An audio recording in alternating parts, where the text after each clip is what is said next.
মোড়ে কিশোর কুমার আইল্যান্ড যাওয়া আসার পথে যা প্রায় আমার আপনার চোখে পড়ে, কিন্তু সেখানে উদ্বোধক মিঠুনের ফলককে পেছনে ঠেলে সামনে চলে আসে অরূপ বিশ্বাসের নবরূপে সজ্জার ফলক। এবার কিশোরের জন্মদিনের আগে সেই ভুল শোধরাতে ময়দানে বিজেপির কালচারালসে। ফলকও যে চুরি হয় তার একদম দৃষ্টান্তের উদাহরণ এই মুহূর্তে আমরা দেখতে পাচ্ছি। এই হচ্ছে আসল ফলক, যেখানে লেখা আছে উদ্বোধক মাননীয় শ্রী মিঠুন চক্রবর্তী সভাপতি 2000 সালে।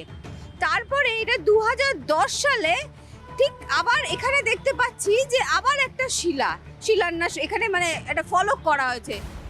2000 সালের ছবি বদলে গেল 2010-এ। ফলকে কর্তৃত্বের হ্রাস। উদ্বোধক মিঠুন চক্রবর্তী চলে গেলেন মূর্তির একপাশে, আর সামনে সোনালী অক্ষরে জলজল করছেন তৎকালীন বিধায়ক অরূপ বিশ্বাস। এই বদলেও কোনো ম্যাজিক নেই, ছিল বিপুল প্রভাব আর রাজনীতি। সুতরাং এবার পাওয়া গেল ফলক চোর। তার আগে অরূপ বিশ্বাসের নামের সঙ্গে মানুষ বসিয়ে দিয়েছিলেন মেসি চোর। পুরোটাই চোরেদের অনুপ্রেরণা মমতা বন্দ্যোপাধ্যায় এবং তার ভাব শিষ্য অরূপ বিশ্বাস। তিনি এর থেকে আর কি এক্সপেক্ট করতে পারেন? মানুষ দুর্ভাগ্যজনক। লেজেন্ডদের নিয়ে রাজনীতির খেলা, তাদের রাস্তায় নামিয়ে আনা, এ দৃশ্য তো কম দেখেনি এ বাংলা। কিশোর কুমারী বাদ থাকেন কেন?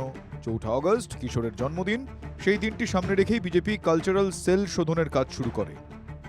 এতকাল যে ভুলগুলো হয়ে এসছে, যে অসম্মানগুলো হয়ে এসছে, সেইটার আর না হলেই ভালো বলে আমাদের মনে হয়। তাই আসল ফলকটি নিজের নির্দিষ্ট সুনির্দিষ্ট জায়গায় সসম্মানে ফিরে আসুক, এটাই আমাদের একদম আবেদন থাকবে দায়িত্বপ্রাপ্ত 3 জন মানুষের কাছে। অর্থাৎ কোথাও গিয়ে যেন ফলক চুরির যে একটা অভিযোগ, সেটাও কিন্তু তার বিরুদ্ধে উঠছে।